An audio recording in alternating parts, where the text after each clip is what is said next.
today on Women Empowerment Series with Farisha. Stay tuned. Stay tuned.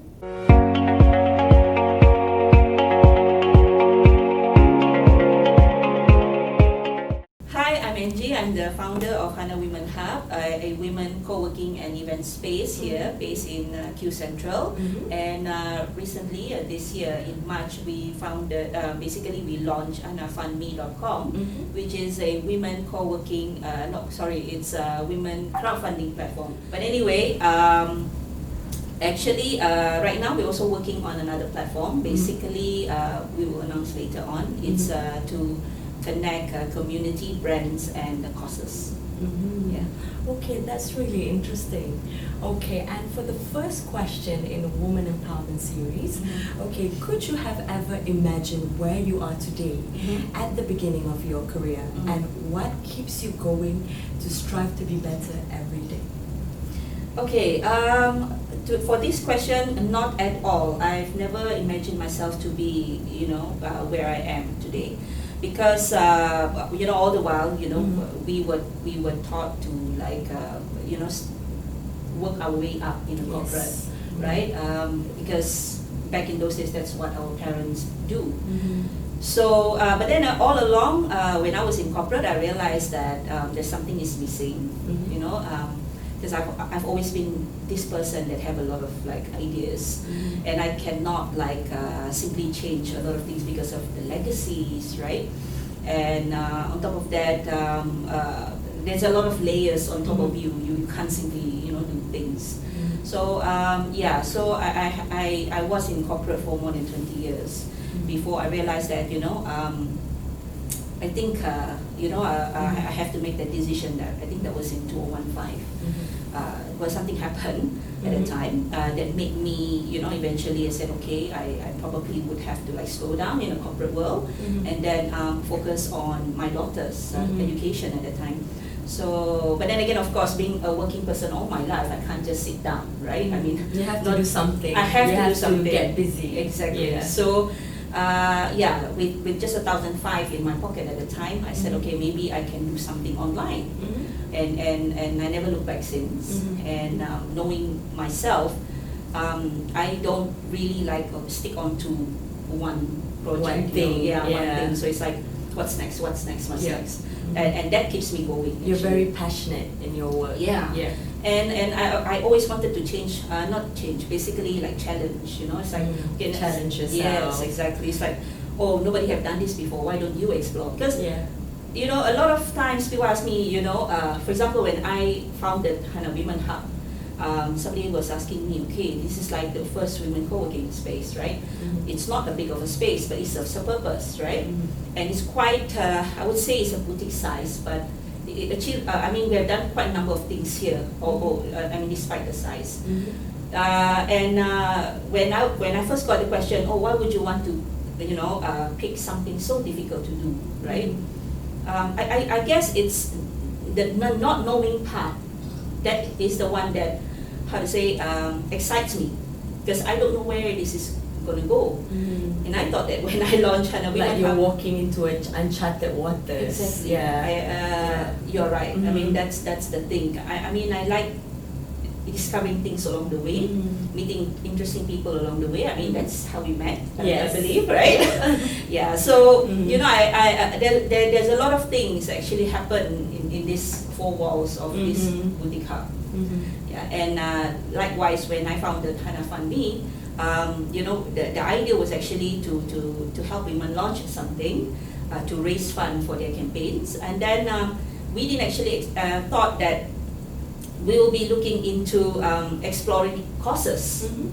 And it seems that our cause is actually gaining much more traction, much more, responses, And I can share with you later on, what are the causes. Of course. Yes. Yeah. I mean, the successful Mhm. courses that we have launched, that we have achieved, and what is ongoing so far. But I guess it's not, now it's like women empowerment thing. Yeah, let's talk about that. Yes, yes, and I can see the fire in you. You're passionate in building your business, in introducing your business into the market in Malaysia. Okay, and let's move on to the next question. Sure. Okay, so the next question is, can you describe in your own words what does woman empowerment means to you? Okay, I have a lot of version about women empowerment. I think women empowerment, the women empowerment version that I've heard of is about women working on the same level as men, breaking the glass ceiling. Women support women, that is like part and parcel of the whole thing. But I don't agree that, we should be working on par with men. We should be treated with respect, with due respect. We should be working together. Correct. Yes. We complement each other. Yeah. We will never be on par with men because even right now, whatever that we have achieved in this lifetime, it took hundreds of years for women. We have gone through so much, right? To be able to vote, to be able to run a marathon, to speak up our minds, to even work, to even study. Back in those days, women are supposed to be nurturing the family. You get married at the age of 14. But right now, women is coming out, they're doing things themselves, they're comfortable in their own independence. Yeah. So, to me, my version of women empowerment is to basically to draw out that strength. It starts in yourself, in your mindset. A lot of women thought that if I support another woman, and then the other woman, will be stronger and stuff like that. But I think you need to work your inner part first. It's okay, everybody comes with weaknesses, right? Yes. Work on your strength. Work on your strength. Once you discover that, you'll be more confident, right? You have to accept, you're not a perfect human being. You come with weaknesses, everyone is. Yes. And you embrace that. You have to believe in yourself. Yes. Yes. And then only you can support other women. If you don't work in your inner part, to me it's like a bit superficial. Yes. So that's for me my version of women empowerment. Work on yourself first before you touch on other people's lives. Yes. Yeah. And then for women empowerment, it's really important for us to support each other, right? Yes. Support each other, support other ladies. If they're doing a small business, support them. So it's like, for example, like myself, for example, if I have friends who are running their own small business doing baking, so I order cakes from them. I order cakes, I order pastries from them. So that are the ways that we can, help support and empower other ladies. Yeah, I agree with you. During this MCO period as well, I've done that. For example, I know friends that bake cakes. They've never baked cakes before, but because they because I've seen they bake before, but they don't actually do it like a business per se. So it's okay, maybe I should just buy and try. And if I like it, usually you want to give that person a favor, it's like, oh, okay, it's really nice, and you just promote, and all that. But different people, different tastes. But to me, so far, I'm blessed that most of my friends, they know how to bake, they know how to cook and all that. For example, let's say if people wanted to know people who does emceeing and all that, the first person that comes into my mind is Farisha. Thank yes, you. yes. So yeah, it is those little things, because who are the people around your circle that you can recommend to others. Even like makeup artists and all that. I remember last time you Emma. Yes, right. You can recommend her to your as friends. well. Yeah. So that's how we support other ladies. Yes. We support and empower each other. Yeah. So moving on to the next question, Angie. Okay, who are your most inspirational women figures in Malaysia and also internationally? I actually have quite a few. Growing up, I think the person that inspires me is definitely, for local, definitely Tan Sri Rafida. Yes. Iron Lady. Yes, she was like the Iron Lady playing in those days. But I still, even at this age, she's no longer active and all that. to me, she's still an inspirational person. Mm-hmm. Because in those days, when she's, that Iron Lady, She speaks her mind. She speaks her mind. She's so very articulate. outspoken. Yeah, is fearless. Is a version of a local woman that is a Malaysian, a local Malaysian that really out there. So I drew inspiration from her strength. And in fact, when I was in school, in secondary school, we always have nicknames for each other, right? So. And because I was joining debate and speech contest, back then, because I can't do it now. But they give me, and I was wearing spectacles, so they call me Rafida, right? Okay. Wow. Yeah, I mean it's an honor, right? That's an honor. Yeah, I was so inspired by her that I wanted to be like her. Yeah, she's an icon, and I idolize her as well. Love she's her, amazing. Love her. And apart from Rafida, I mean the more current one would be Hannah. Hannah, yo. Yes. It's nothing to do with politics, but for me, I admire her because of her steadfast faith and her consistency and her dedication. Yes. She's very passionate. She's very passionate. She's a very hands-on person. She's on the ground person, and you can see that from her work. In fact, she's she's a mother of two. She's a wife, and when she's at work, she's really dedicated at work. I mean, for me, I'm grateful because I have an opportunity to work with her on certain things like projects, like women stuff, and I can see that after she actually very productive with her time. So if she allocate like 10 minutes here, she will have to go on to the next one. What's next?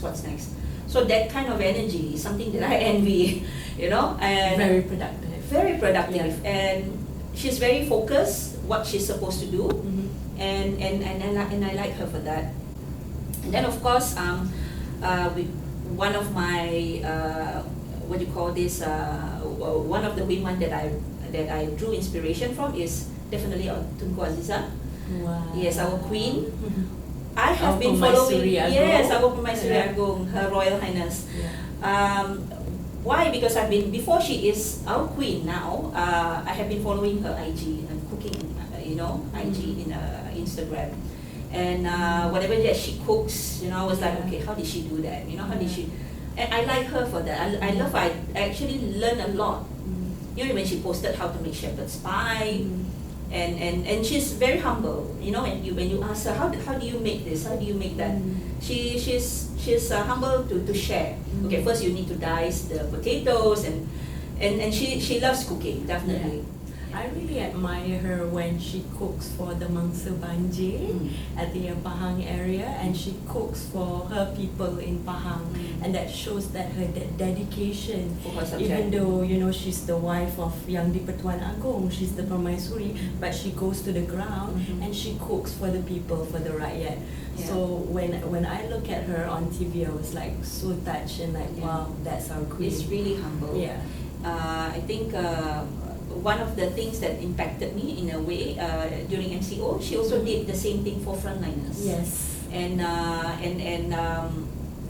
to me, I'm grateful that even before she's queen, she's already that person who she is. She's very humble. Very humble. Yeah, and I'm grateful that we have a queen like that. Yeah. I mean, okay, for international, I would draw inspiration from Michelle Obama. Wow, high five. High five, baby.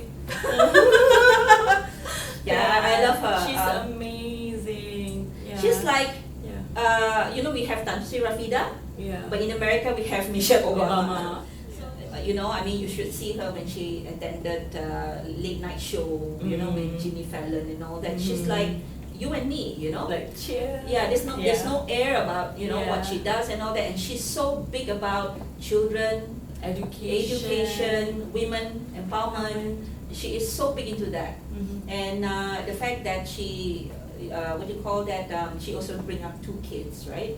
And then she supports the husband in so many ways. It is something that women should, should emulate, I would say. I mean, you can be the best version of yourself, but we can always draw inspiration and strength from other people.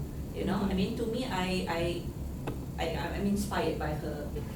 And of course, the last one would be, okay, this one is like from the medieval era, which is Queen Elizabeth I. Wow. She yeah, I mean, see, I have a lot. I learned a lot from this one. Why do you idolize Queen Elizabeth? Is it the character or? I heard, I mean, I did some research about her lah. Why she did what she did. It's actually a very sad story about Queen Elizabeth because she was never meant to be queen at first, you know, because she came from Anne Boleyn, the mother that was, you know, from Protestant kind of thing. But it's actually a long story. But Queen Mary, I think, passed away, and she was like the only heir at the time that can be part of the British throne, and she sacrificed what do you call that, things that was expected of her by men at the time. And you know, she's supposed to get married, you know, she's supposed to produce a heir, and she defied all that. She will tell them, you know what, I'm not going to do it, I'm not going to do it, I'm not going to be that queen that you all thought that I should be. I'll run it the way I see fit. And she sits there for 42 years, if I'm not mistaken. Then speaking of Tan Sri Rafida, I've met her in person last year at Perdana Leadership Foundation, Perdana Leadership Forum last year in Putrajaya. So I managed to take a selfie, a photo with her. Yes, I saw that. And then I posted on Facebook, Instagram, and LinkedIn, and then everyone commented on it like, wow. And then I was like, wow, sangat-sangat teruja. I know. It's so, like how many how to say, you don't just bump into somebody and you are inspired. I think I'd probably be like that too, you know, maybe like and then the best part, because I was queuing up, I wanted to take a photo with Tan Sri Rafida, and then the best part is she came to me like, nak ambil gambar ke? Jom kita ambil selfie. I was like, wow.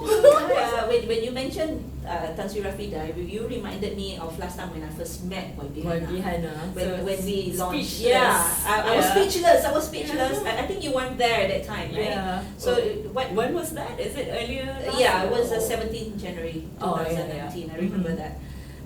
What happened was that I never thought that she would accept the invitation to come and officiate this place. She tried to calm me down. She was like, are you okay? And then I was like, yeah, I'm okay. Don't worry, you know. She said, I'm here already. Yeah, I know. It's like girl crush, that kind of thing, you know. But she's like a friend, you know. She was like, don't worry, brief in, brief out, I'm here. Okay, just tell me what to do, you know. Cool. Yeah, she's so cool. And I prepared a chair for her with a ribbon at the back, basically like for VIP lah. She wouldn't sit there. She said, you should sit here. Chill. And I will sit here. And was like, no, I will sit with you. And that chair remains empty. Tak ada orang duduk.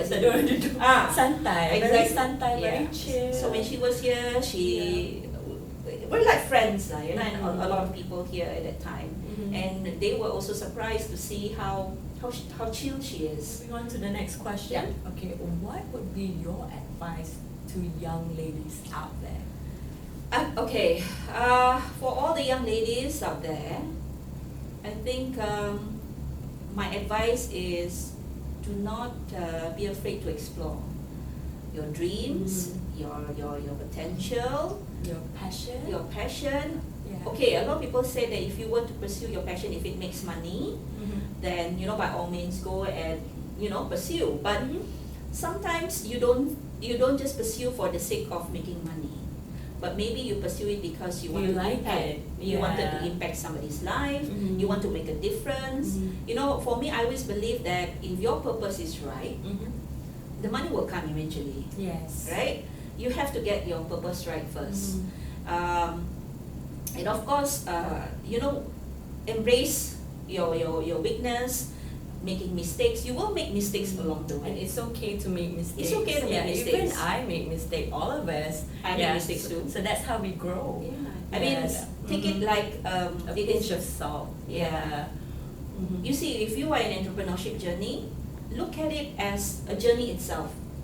You don't have to compete with other people. You know, it's not a sprint, right?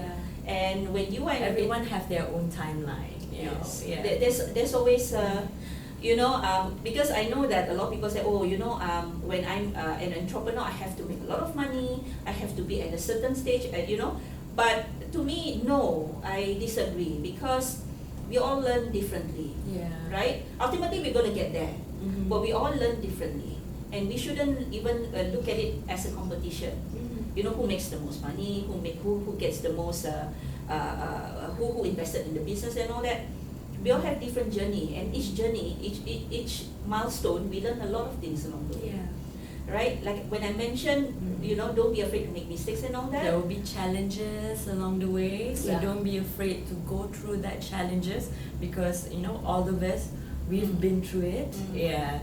Still, Yeah. so that's how we overcome it, Yeah. and it shapes your character, and and also the ability to learn from your mistakes. You can achieve great things Yeah. by stepping outside of our comfort zone. Yeah. So like both of us, we have stepped outside of our comfort Oh, zone, yes. right, Angie?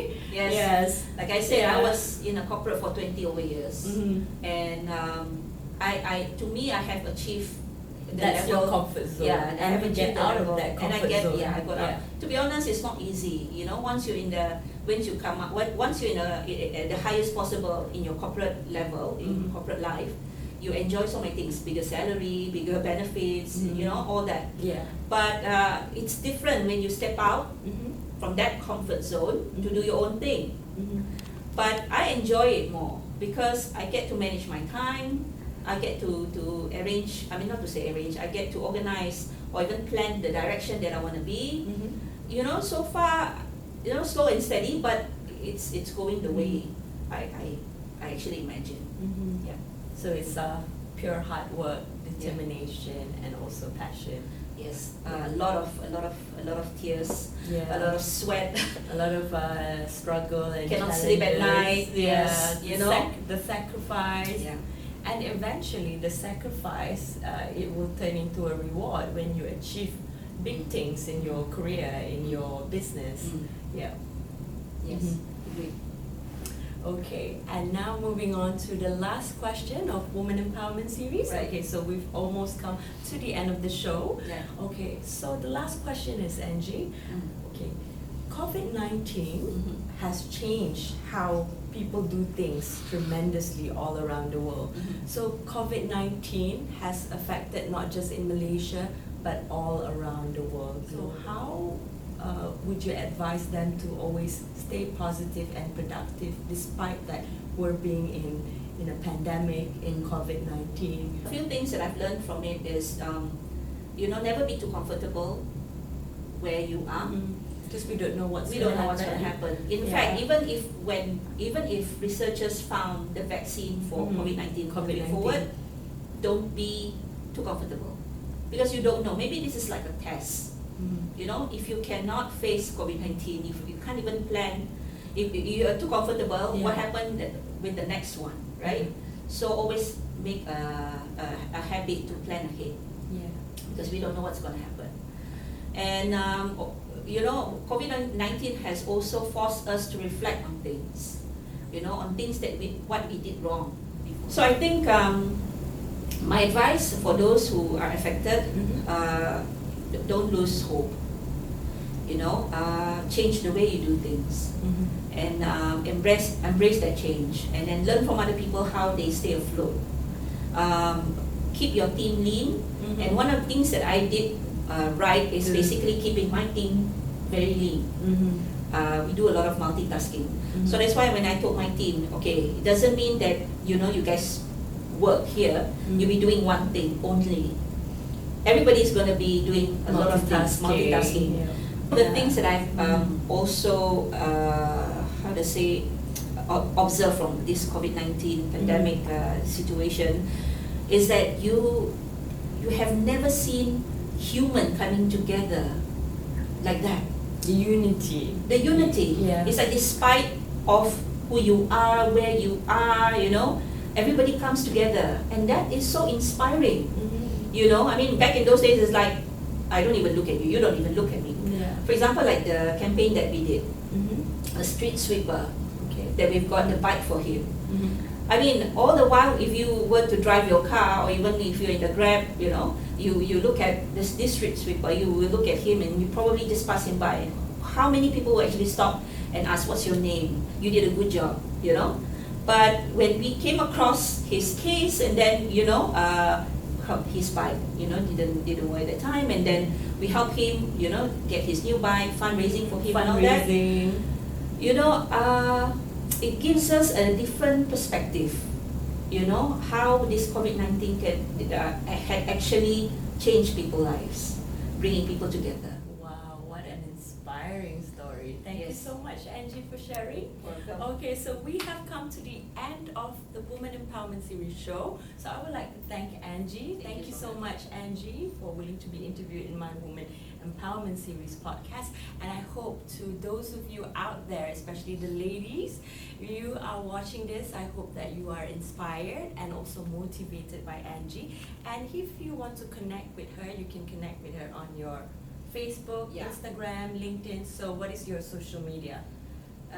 Angie Chin Tan. Okay. Chin dash Tan. Yes. Okay, so if you want to follow Angie and be inspired and motivated by her, you can follow her on social media on Facebook, Instagram, Yes. and LinkedIn. Angie Chintan, right? Yes. Okay. And Not the Chin Tan noodle, yeah? Yeah. Okay, Chintan? No, yeah, it's like a glamour thing. So Chin dash Tan. Tan is actually my husband's surname. Okay. Alright. So you can follow Angie on social media. Until then, stay safe, take care, bye. Bye.